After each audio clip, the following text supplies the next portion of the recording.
Guruparamparaye namaha. Om Apyayantu mamangani vak pranashchakshushrotramotho balamindriyani cha sarvani sarvam brahma upanishadam maham brahma nirakuriyam mama brahma nirakarot anirakaranamastu anirakaranam mestu tadatmani nirateya upanishatsu dharmaha te mahi santu om shanti shanti shanti. I welcome all of you to this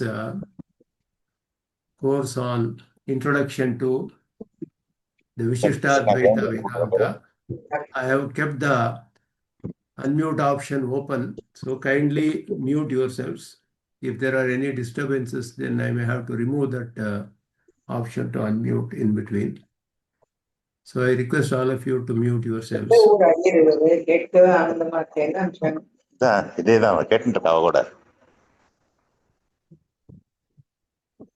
Narasimhan, Mute pannudunga. Please mute yourselves so that there is no disturbance to others.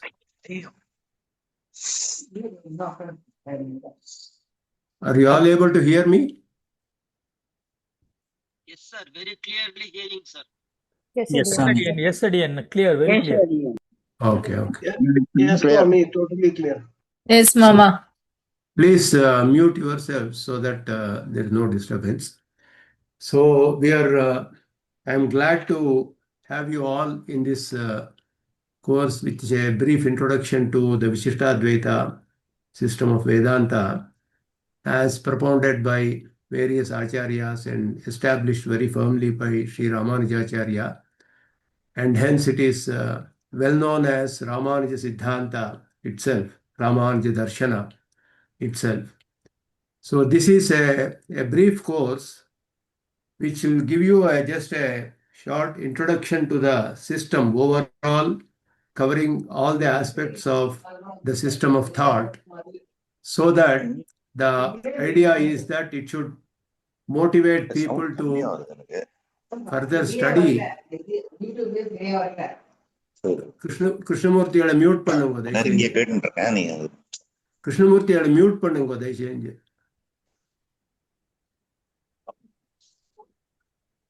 என்ன எழுதிருக்கா Jayanthi? Somebody is not muting.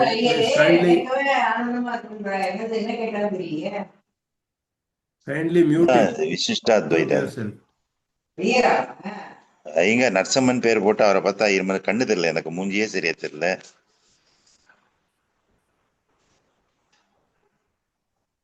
Poor audio. Is the audio not clear? திருமணம் தான் எடுத்துட்டு இருக்காரு. ஒன்னும் நயிர என்ன மாதிரி தான் எடுத்துட்டு இருக்காரு.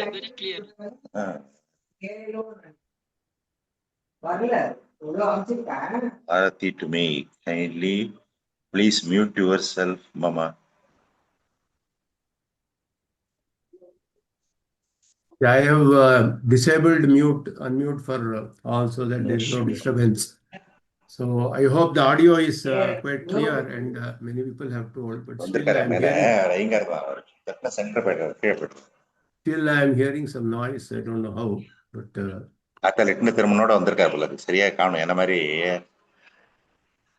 somebody is talking. I don't know how. I have actually disabled mute. Meeting group chat. Swami, please unmute. Mute yourself. Andal to Venkatesh. AR to me, please. Mute.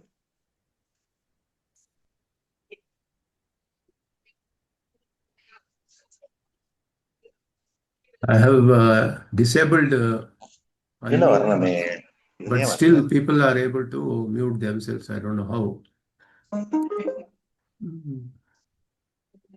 Okay, let us continue. Somebody is going on talking, not able to understand, I think. So in this, the idea of this course is that I had actually designed this course as a semester course, a part of the semester course for a post-graduation subject. And I thought I will share it with everyone, because it gives an overall introduction to Vishistadvaita system of thought. So that is the idea with which it is shared. So I expect probably about 15 classes, 15 sessions or so, which this will take, in which we will get an overall idea about the system. பேசிட்டே So இருக்காரு விடல stop பண்ண கூட குரல் வந்துட்டு இருக்கு.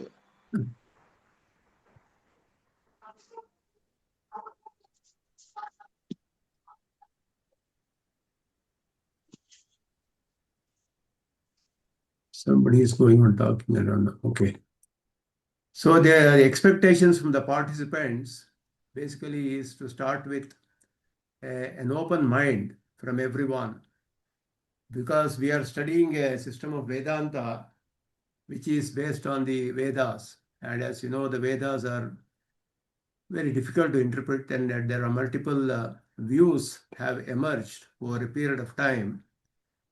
And various acharyas have established various schools of thought. So being students of philosophy, we should try to understand and appreciate the viewpoints of various acharyas. Let us focus on the intent rather than the textual differences. The intent of all acharyas is same. They all want to help all the beings in this world to get rid of their sorrows. So that is the primary objective with which the systems of thought have been established. And after that also, when you study more and more, when you study other schools of thought, you will come across interactions with various other people. We will not argue for or against any system per se. Different persons might have faith in different systems, but it is perfectly all right. We should agree to disagree. Everyone has a right to have firm faith in their acharyas, and then what they believe, and they follow. So we do find in these arguments what is known as Purva Paksha, prima facie views in the commentaries. It has to be taken as there is a nyaya called Nahi Ninda Nyaya. The purpose of examining various other views by acharyas is not to find defect in others, but to establish the highlights or the qualities of one's own system, how they have approached to establish their own views firmly. They do examine other systems and critically examine them. The purpose is not to just find fault, but to put forth our views of thought. So this is the view of all the acharyas. All the commentators of the celebrated acharyas write this, Nahi Ninda Nyaya. So all the commentators have written about this. So the prima facie views are criticized to highlight one's own system's merits, not to merely find fault with others. And we focus on the practical aspects. What is it that anyone following any of the systems needs to do today? So at the end of the course, when we say we should have some understanding of what we should do today, how to proceed, because this is only the very first step that we are doing, and a very small step. And we need to get firmly all this understanding as we go forward. So we all know the ultimate goal is far away for anyone. It's not easy, and it cannot be understood, realized, or here. It's not that easy. So we have to have all these things in mind when we start studying and going through this small short course. So when it comes to, in reality, in fact, when it comes to practical aspects, the initial steps, there is no difference among acharyas, whether it is Dvaita, Advaita, or Vishistadvaita. All of them say that you have to first achieve purity of mind through karma yoga and things like that. There is no difference in the initial steps. So we should study and understand all viewpoints. After studying one system, we should also get an idea about other systems. And in between, I will be on and off talking about some views here and there, though the focus is only on Vishistadvaita system. It's not a comparative study that we are doing here with other systems. The focus is mainly on Vishistadvaita, but here and there some other views are also going to be discussed. So we should study and understand all these points to get an idea about how our acharyas have experienced and understood the realities. And we always respect others who follow different acharyas. We only agree to disagree. And the important thing is, we can observe this in all the works of Bhagavad Ramanuja, that he never mentions name of any other acharya with respect to other systems which are being examined. So our arguments are never against individuals, but their viewpoints. All the acharyas are great. They had great knowledge. Where are we and where are they? They had such great knowledge and they had achieved so much of sadhana they had done in their lives. So we have no right to criticize them like that by taking names. But we may not agree with their views because our acharyas have what we have told. We believe in that. So everyone has a right for that. So that too. So we don't argue. Our arguments are not against individuals, but their viewpoints only. That too in the right way. And avoiding, there are different ways of criticizing. It's called Vada, Jalpa, Vitanda, all these established by the logicians. So Jalpa means arguments put forth with only winning in mind. That is not what we are going to do. Vitanda means only finding fault with others without talking about our own system. So we are not putting forth what we are thinking, but we are only finding fault in others. These are all not things that are followed by our acharyas, but it is a proper system of vada where we put forth our arguments, we examine other arguments, and we say how as per our understanding, these views are right and other views are not as per the pramanas, things like that. So these are very important for us to understand in the beginning. And the qualification of an aspirant, as we see in the Upanishads itself, very clearly we see all this. So there is what is known as Purushartha Yogyata, qualification for attaining benefit, the ultimate benefit. Parama Purushartha is ultimate benefit. And what are the requirements for a spiritual aspirant? We know that one cannot free oneself from sorrow or suffering without knowing the Atman, who is the self. Knowledge of the self only can free oneself from the sorrow. So this is told in Chandogya Upanishad. Sanat Kumara teaches Narada.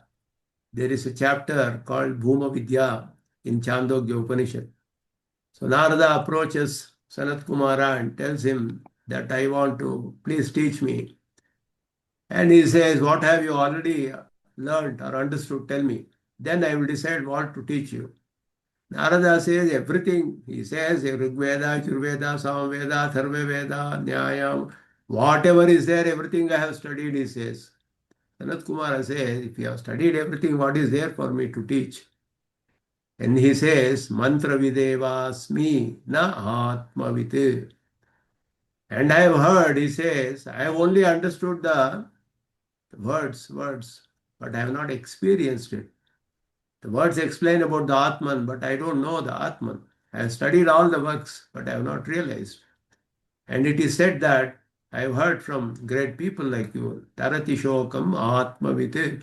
If one has to cross over this world of samsara, one has to realize the self. So this is what he says. This is what is required.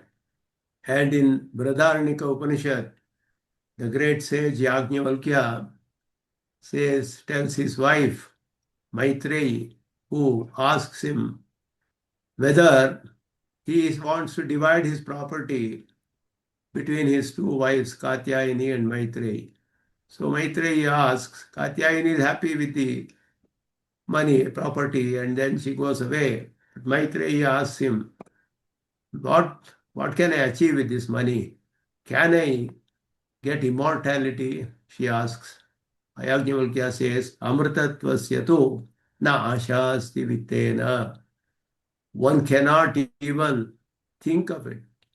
With wealth or long life or any other comfort here, which money can buy, cannot get immortality. You don't even have the slightest hope that you can get immortality with wealth.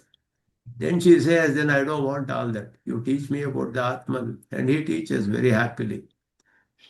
So an aspirant, he has to go. And how do I get this knowledge of the Atman? One has to approach an acharya, get instruction on the truth taught in the scriptures. How to get an acharya? They say there are 6 factors which help one to get an acharya. The goodwill of the Lord, Ishwarasya cha sauhardam. Some good deed done knowingly or unknowingly. We might have done something knowingly or unknowingly. It is said in the Shastras that Lord looks at it favorably and then graces him with an acharya. So it's called yadrichha sukritam. And then the good glances of the Lord, Vishnoho kataksham, non-hatred, advesham, not hating, going towards or having an inclination for knowing the Lord. Abhimukhyam, it is told. You have to put one step forward. That is enough to achieve, he says. Acharyas say, put one step forward towards the Lord. He will take care of the rest. Abhimukhya, it is called. And talk with sattvic or good-natured people, mingle with them. Then you will go in the right path. Sattvikaihi sambhashanam. These 6 factors help one to come in contact with an acharya. So that is told in the Upanishad as that one has to seek this knowledge through an acharya. Pariksha lokane karmachitane brahmano nirvedamayat nasti akritaha kritena tadvijnanartham sa gurumeva abhigachet samitpanihi shrotriyam brahmanishtham. When one sees all the objects of enjoyment here are not sufficient to bring peace, pariksha, examine well, attain all the benefits here, and then examine it properly, whether you have gained happiness or not at the end of the day. One will realize that all these things will only lead to suffering at the end. It will not bring peace. So one gets what is known as nirveda. It's called agony, metaphysical agony. Oh, I have not achieved anything.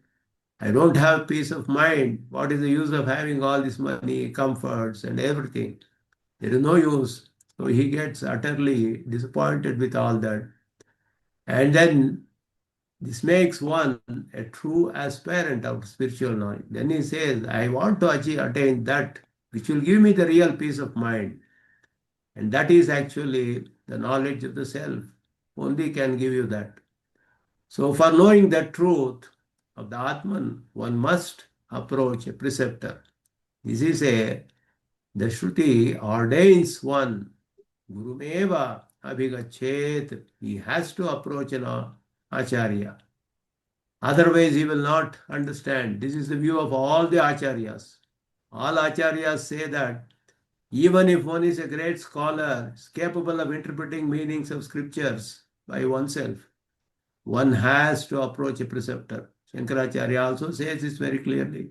Ramanujacharya also, Madhvacharya also, all of them, the same opinion that whatever one may be extremely brilliant, but one cannot get this knowledge of the scriptures properly without going to a preceptor, without an appropriate teacher who is qualified, has divine experience. One cannot gain this knowledge by oneself. So it needs guidance, proper understanding. And everything has been systematized by our acharyas. So the essence of the Shastra is to be known. And we get so many doubts because when we study by ourselves, we will be filled with doubts. And when we approach an acharya, they will give proper reasoning, understand the meaning, explain the meanings in a proper way, eliminating all the doubts. So all doubts and wrong understandings, viparyaya, ajnana, samshaya, have to be completely rooted out. Without that, you will not be able to proceed forward. You will always be in some kind of a confusion and you will never be able to move forward. So it is said that asaram, alpasarancha, saram, sarataram, tyajet, bhajet saratamam shastre, ratnakara ivamrita. The ocean was churned and nectar was collected, amrita mathana was done. Like that, there are so many other things came also there. But the main purpose was to get amrita, which is saratama, like that, from the Shastras, which is nothing but the Veda, which is the source, valid testimony for that, source pramana for us. One should understand the most essential teaching of the scriptures, which is found in the Vedantas, leaving out all others which lead to attainment of earthly benefits. So this is what all our acharyas say, that our focus should be to understand the essence of the Shastras, the meanings, essential meanings. Shastras will tell everything for everyone, but one who wants to get rid of this samsara completely, get rid of the sorrows completely, she should understand the essential teachings and focus on that. The most appropriate and greatest teaching of Shastra is the realization of the Supreme. So for this, belief, faith is like the foundation. Without that, one will not even study. So we should study with a lot of faith and belief and then understand this. And there are many things that are told by our acharyas, the viveka, or discrimination of real and non-real.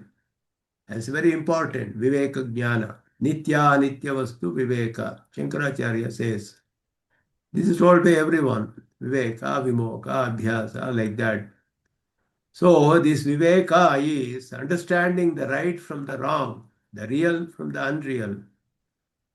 That is what is told by logicians also, by Sankhyas also, by everybody. All these schools of thought say that discriminatory knowledge is essential. What is real, what is unreal, you should understand. And inculcate certain qualities, absolutely essential for spiritual aspirant. Cardinal virtues, the Atma Gunas, they are called. That is told wonderfully in the Bhagavad Gita by Krishna. Free amanitva, adambhitva, ahimsa, kshanti, arjava. These are all free from egoism, amanitva, durabhimana, we say amanitva, should not be there. One should not do for a show, adambhitva, show off, that I have this knowledge, I have done this, like that. Not injure anyone by word, thought, or action. Ahimsa, forbearance, kshanti, straightforwardness, arjavam, kaya, vacha, manasa, should be ekarupatva, arjava. Worship of preceptor who initiates into Atma Darshana. Purity of mind, body and action, it's called Shaucha. And then mind control, Mano Nigraha, dispassion regarding objects of senses, Virakti, being without pride whatsoever, Ahankara. These are all told as qualities one should inculcate for a karma yogi in Bhagavad Gita, but it is essential for everyone. Whether you are doing karma yoga or not, it is essential. For a spiritual aspirant, we should realize that everything in this life is displeasing and not helping one in any way. So they are all not permanent. So they are very transient. And there it is told in the Gita, Janma, Mrityu, Jara, Vyadhi, Dukkha, Dosha, Anudarshanam. What is the way to get out of it? get out of this? One should keep on meditating, thinking about it, reflecting upon it again and again and again, that this life is full of sorrows. Janma, it has birth, death, old age, diseases, grief. All are filled, life is filled with all these things. The happiness that we get is very short-lived, will not be there forever. And reflecting on these defects again and again, one realizes that they are all defects found here and lead to misery in the end. Only so Shankaracharya says, Atman is Sharira Panjara Adhyaksha. He is like a bird caught in a cage of the body, the cage of the body.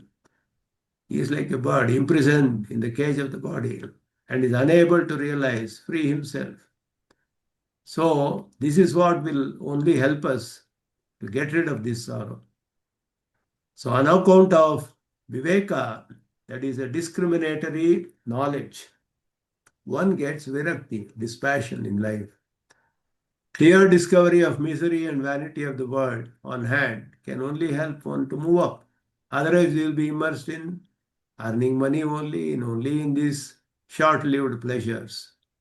So reflect on the defects to get dispassion or virakti. Vedanta Deshika, a celebrated preceptor in this lineage, he tells this. There are 7 defects that are found.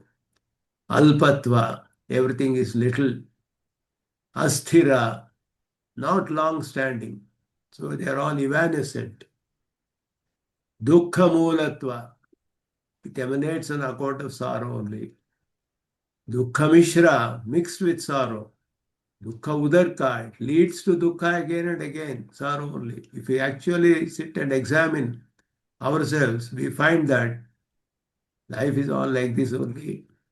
Viparita Abhimanitva creates perverse knowledge. Like Dehatma Brahma, we think our body is only self. It's a very common understanding for everyone. It's very difficult to get rid of this. Swabhavika Ananda Viruddhatva. So these are all against, opposed to the natural experience of the innate happiness or bliss of the Atman. Atman is of the nature of bliss. And that is what one is missing here. That is why all these sorrows and everything is happening and ensuing. So one realizes this. There are 7 defects like this. Alpa, Sthira, Dukkhamula, Dukkhamishra, Dukkhodarka, Viparita Abhimanitva, Abhimana Janakatva, Swabhavika Ananda Viruddhatva. These 7 defects are found in this life. So a spiritual aspirant should realize this again and again and again. And it takes a long time. Abhyasa, practice makes one perfect. So that is the only solution given by Sri Krishna in Bhagavad Gita. Abhyasa Vairagya. Abhyasena tu kaunteya. Vairagyena cha grihyat. Abhyasa and Vairagya. So in order to qualify for all these, our mind has to be cleansed.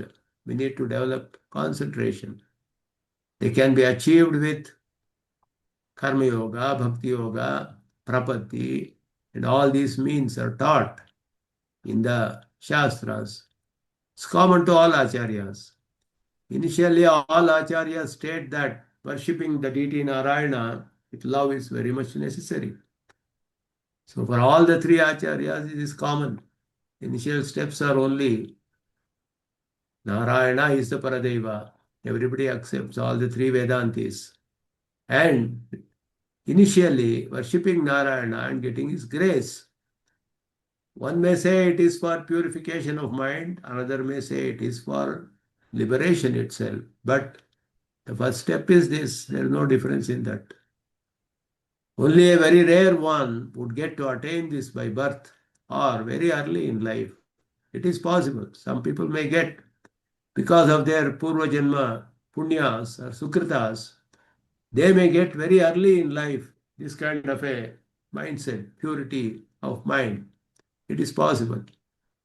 But most people will have to keep practicing, reflecting on this, practicing again and again and again, daily.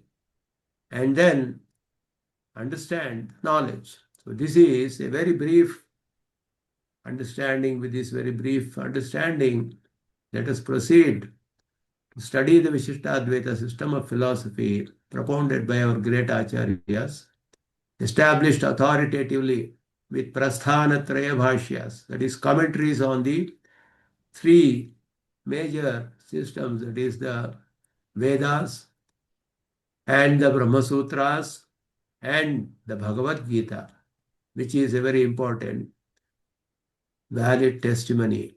So, all the acharyas have commented on all this, and they have established their system of thought based on this source material. And let our purpose to be to understand the essential teachings as expounded by great masters. See how best we can use it in our daily life to evolve spiritually. This should be our purpose. It is not because I'm learning, I'm going for some argument and defeating somebody and all that. That is not the purpose. One has to evolve oneself in life. So the purpose of this study should be focused towards that only. That is the ultimate benefit that anybody can get by studying the Shastras, by understanding the realities. So that should be our main purpose. Okay, that is a very brief introduction that I have given to this course. So then let us see. Now we said that we have to first get the knowledge of the reality. We have to get Viveka Jnana, discriminatory knowledge. We should know what is real, what is not real. So the knowledge of the realities is important. Where do we get this knowledge? Sources of knowledge is important. So that gives the basic knowledge, which is the first step that is needed. The Upanishad says, Shrotavyaha, Mantavyaha, Nididhyasitavyaha. Bradarnika Upanishad. One should listen to the teachings first. First we have to study, listen to the teachings of the Shruti Vakyas. Then understand the meaning of the sentences taught in the Shrutis, found in the Shrutis. Then reflect on the meanings with proper reasoning for confirmation. And then meditate on the truths. So in this course, what we are going to do is only to look at the teachings. Shravana is what we are going to do. Then Manana one has to do on the Shravana, what has heard. One has to reflect on the meanings, what one has heard, and then firm up in the mind. This is how it is. So, uha, apoha, it is told. So, with proper reasoning, one has to eliminate things which are not right and focus on things which are right and firm up in the mind. And these are all correct. These are all how it is. And look at it impartially. And should be no contradiction and all those things. So there should be no doubts. All doubts should be eliminated. Should go to Acharya again and again and again. So the works have to be studied. So once we get a brief introduction here, one has to do the actual Shravana. What is done in this course is a very condensed, very, very brief, condensed version of the nature of the realities. What is to be understood. To understand them in more depth and properly, thoroughly, one has to study the commentaries of the Acharyas. For that, there are many, many works which are written. So this course should motivate people to go and study the works in more detail and develop a deep understanding so that it can be actually put to practice later on. So that is the main purpose of this course. So here I have put some thoughts based on certain works written by our acharyas recently, based on the works of the great masters like Ramanuja and Vedanta Deshika and all these great masters in this lineage. Many other authors of the current century have authored several works, and those are the works which have been referred to prepare this material. Okay, so This is a very brief understanding. The purpose is first Shravana. Shrotaviyaha. Shravana is very important. That's what we are going to mainly do this. So what is the source for this Shravana? Source of knowledge. That we have to first understand. The sources of knowledge are the Vedas, Vedangas, which are called accessories to the Veda. Veda cannot be independently understood. It has to be understood with the help of many accessories. And the meanings of the Vedas have to be established, firmed up with Nyaya Darshana, Nyaya, logic, reasoning, proper reasoning. And then Mimamsa is also Matum Ichha, is inquiry, the school of inquiry. We need to question. We need to question, raise questions. How can it be like this? Why should it be like this? Why it cannot be like that? Inquire into that properly, with proper reasoning, and then understand it. And then Smritis, Itihasas, Puranas, they are called Upabrahmanas. Ramayana, Mahabharata, Vishnu Purana, Srimad Bhagavata. These are all the works wherein the Vedic teachings can be seen, practiced by various people, various rishis. And in these works, we see a practical implementation of the teachings of the Vedas, which will actually help us to understand the teaching of the Vedas. Vedas are very, very difficult to understand. So the Smriti, Itihasa, Puranas, and all that, they expand the meanings of the Vedas. They explain in detail, and you also see practice of those teachings. So they are extremely helpful. Without that, if somebody studies Vedas, they are called as Alpashrutas. They are not really studied the Vedas properly. So with the help of Itihasa, Purana, and all that only, one has to understand the Vedas. So we need accessories to the Vedas, the Nyaya system, the Mimamsa, Upabrahmanas, Smritis, Itihasas, Puranas, and the main Upabrahmana is said to be Bhagavad Gita, is said to be one specific work which is said to be in the part of Mahabharata, which is being given prime importance because it is like a practical guide to life for anyone. And we need to understand now, we say what is Vedanta. Certain terms like Vedanta, Darshana. What is Vedanta? What is Darshana? What kind of darshanas are there? We hear words like Astika Darshana, Nastika Darshana, all these things. So all these things we have to understand. And then certain aspects that every Acharya say that we have to understand to get a thorough understanding of a system of thought. We have to understand 5 aspects about the system of thought, whether it is Dvaita, Advaita, Vishistadvaita, or Sankhya, Nyaya, anything. 5 aspects, how they are established in that school of thought, have to be understood. These 5 aspects are called Artha Panchakas. Artha Panchakas. One is the goal. What is the goal of life? That's called the Prapya. And the seeker, nature of the seeker. Who is the seeker? Praptru, it's called. What is the means to attain the goal for the seeker? Upaya or sadhana, it's called. And if you attain the goal, what are the benefits? The fruits that you reap. It's called prapti, phala. And always there are obstacles to everything in life. Every day for every work we get obstacles. If you have to attain the ultimate goal in life, there will be many obstacles.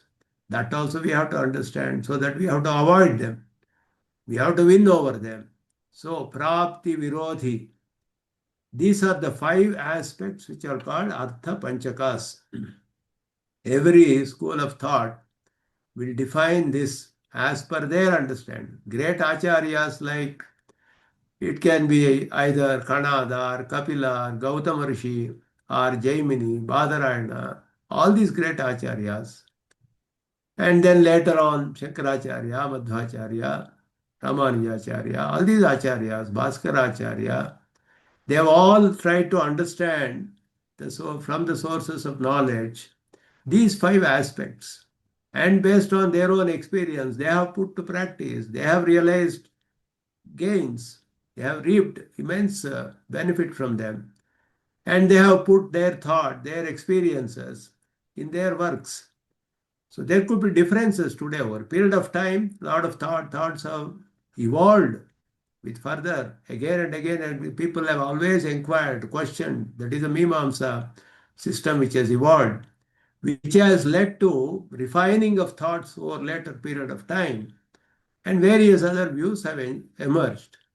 But with all that, three systems of thought are primarily standing very prominently in our tradition. That is Dvaita, Advaita, and Vishistadvaita.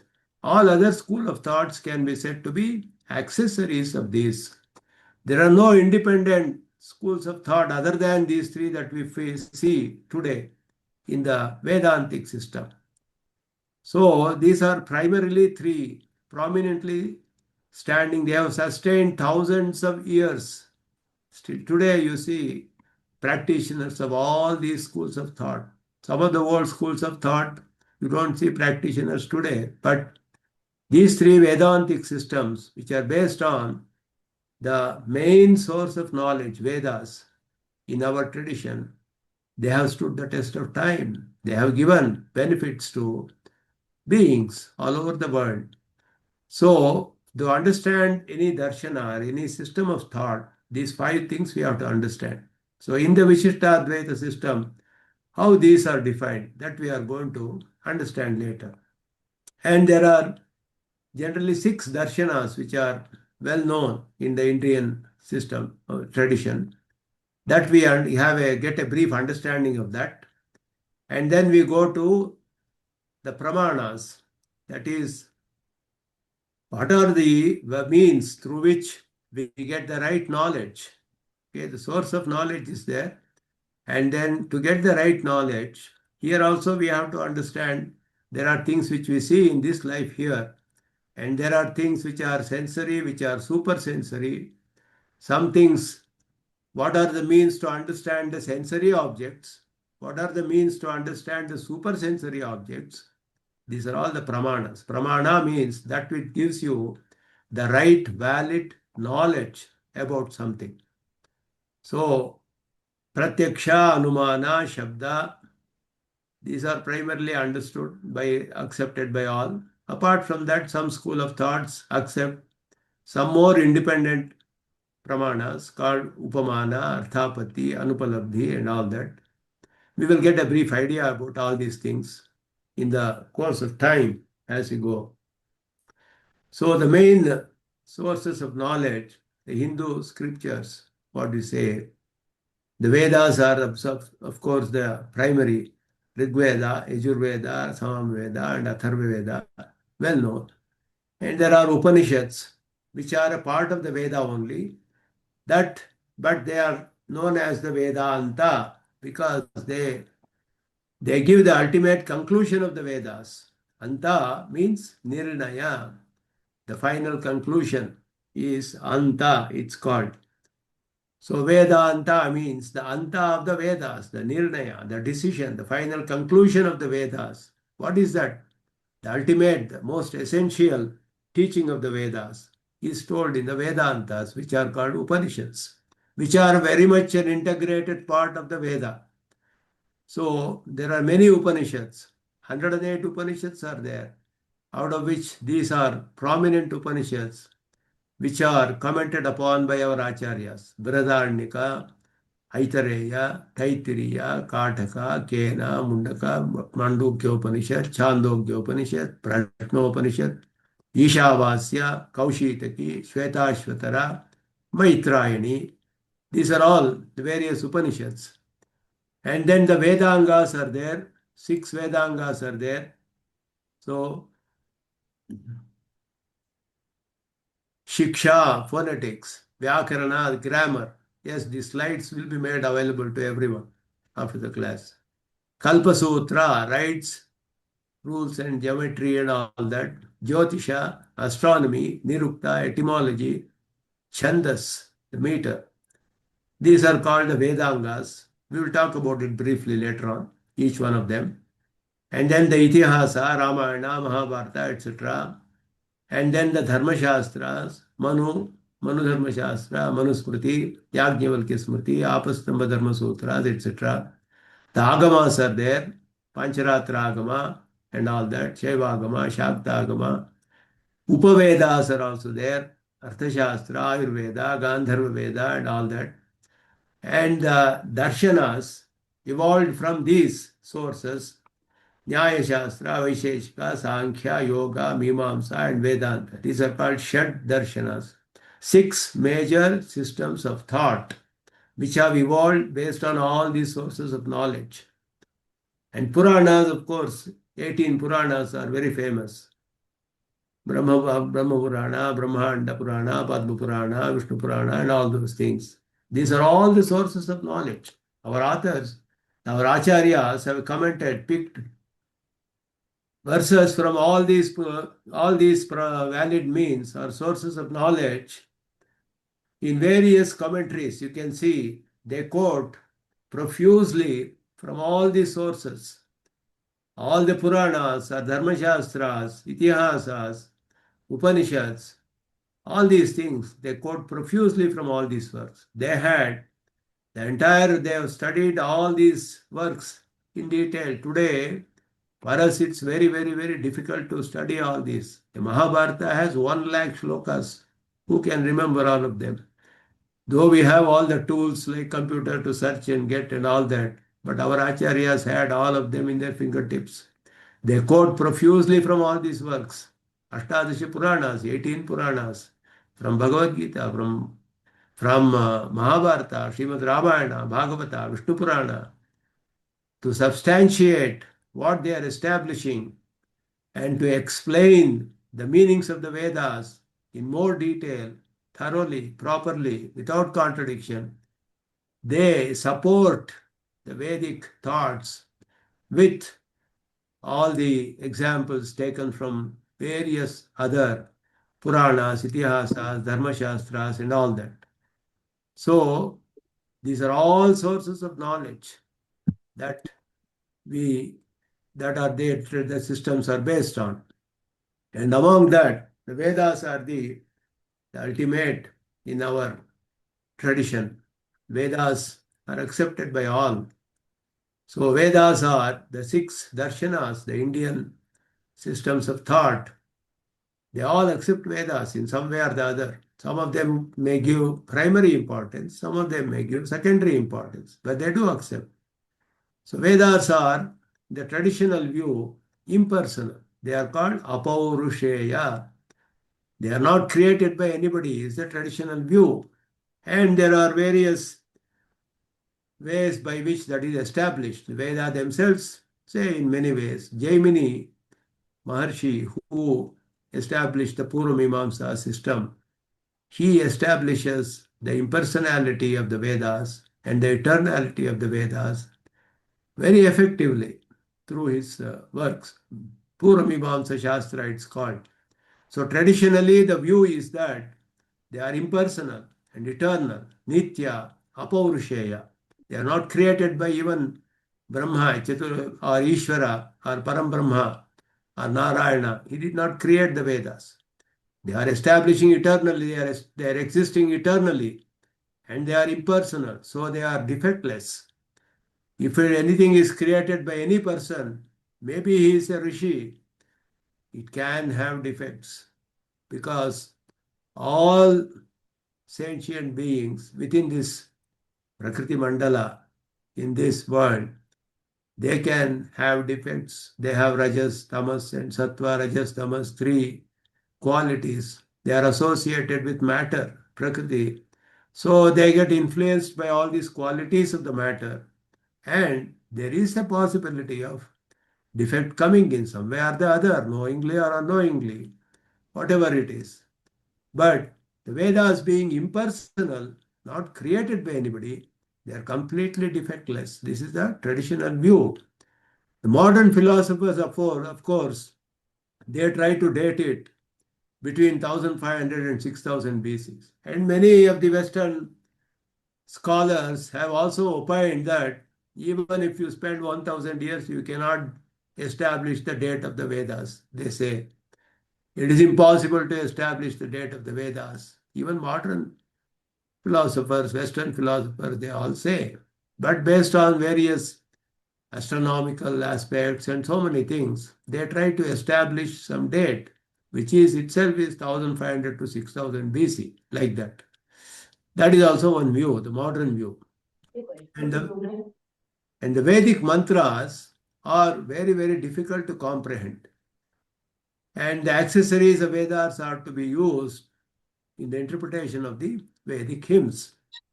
This knowledge was lost over a period of time, and there was a need for commentaries on the Vedas. So various authors have commented on the Vedas. So there was a time when everybody could understand Veda directly, but over a period of time, that knowledge was lost. So it had to be explained. But in the Indian tradition, a very, very wonderful way of writing commentary is seen in the earlier works. It's called the sutras, the aphorisms. Very short formula like kind of thing. It's a very short formula, 3 words, 4 words, or 1 word.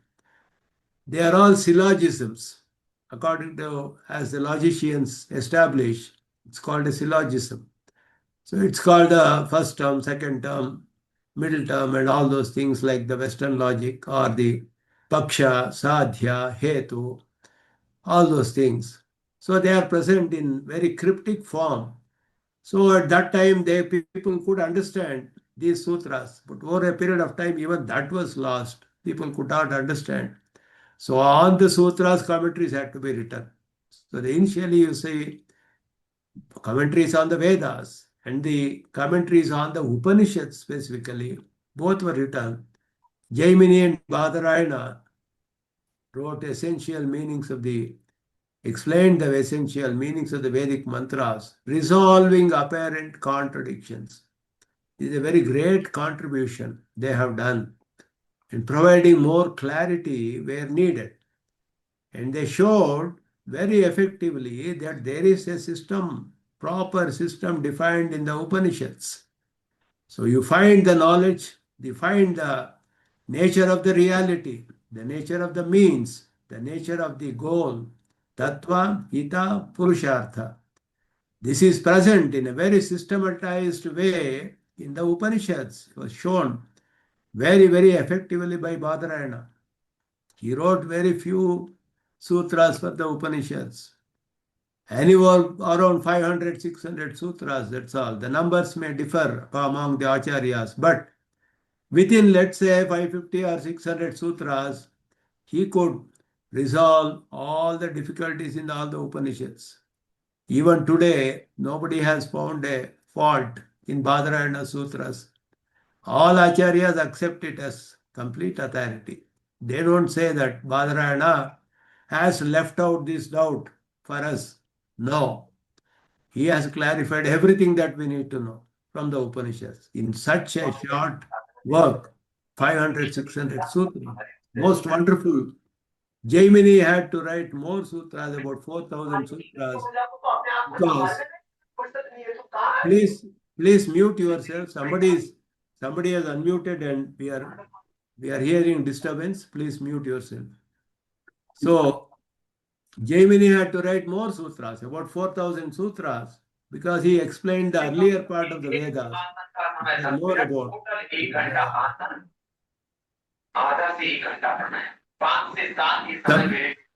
kindly mute yourself. Whoever has unmuted. Somebody has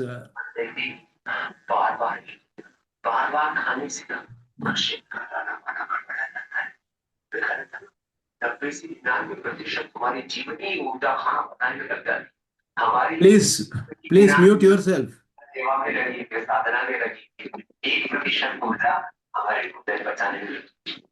I don't know who is unmuted and all the noise we are listening. Kindly mute yourself. Somebody has unmuted and we are hearing a lot of noise. Please mute yourself. I'm not able to see who has done that, but Vatsala Iyengar, please mute yourself. So the knowledge Jaimini and Badarayana have given us for the earlier part of the Vedas and the latter part. Upanishad is said to be latter part, though it is all one unit. It is said to be the conclusive part. That way it is later means there is no earlier later in the Vedas. It is when you say impersonal and eternal, there is no earlier and latter part and all those things as per tradition. But generally we can say that it has been divided into two parts. One is the more about Yajna Yaga and all those things they talk about. And then the latter part, or the second part, which talks about the self, the Atman, the Paramatman, how to attain, what is the means for liberation and all those things. That is the Upanishads, they are called. So Jaimini and Badarayana have done this in the form of sutras. They did not write complete commentaries. Their commentaries are called in the form of sutra. Whereas Acharyas like Skanda Swami, Madhava Bhatta, Venkata Madhava, Shayanacharya, Bhattabhaskara, they have all written extensive commentaries for the Vedic mantras. So they are all available today. And it takes a lot of effort to study. It needs a thorough knowledge of various other accessories like Nirukta, Vyakarna, and all those things to understand the Vedic mantras.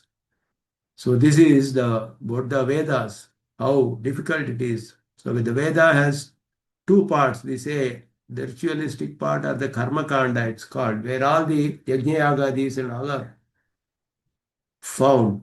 The second one part of the Vedas, where it's known as the Jnana Kanda, the knowledge of the realities. It is not that the earlier part doesn't contain anything about the realities, knowledge of realities. It is also there. But the Jnana Kanda, the Upanishads, primarily talk about that very directly and in detail about that.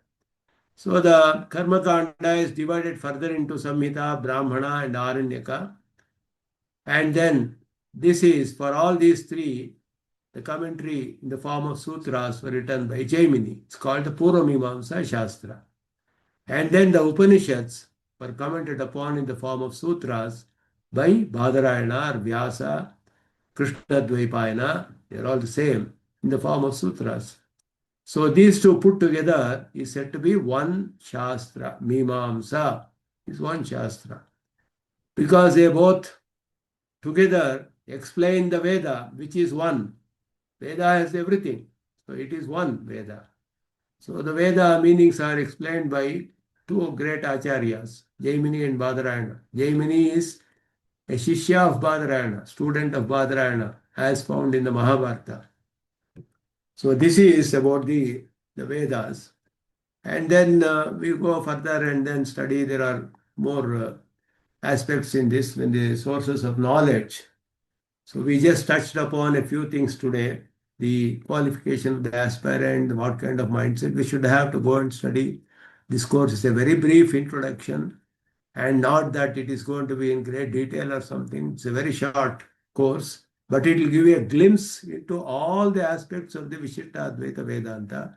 Before that, we study some basic introductory aspects about the sources of knowledge and the various 6 darshanas that are found in the Indian system of thought and all those things.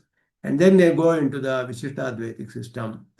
So with that, I think today we have come to the end of the session today. And I stop at this point and then I will stop recording basically.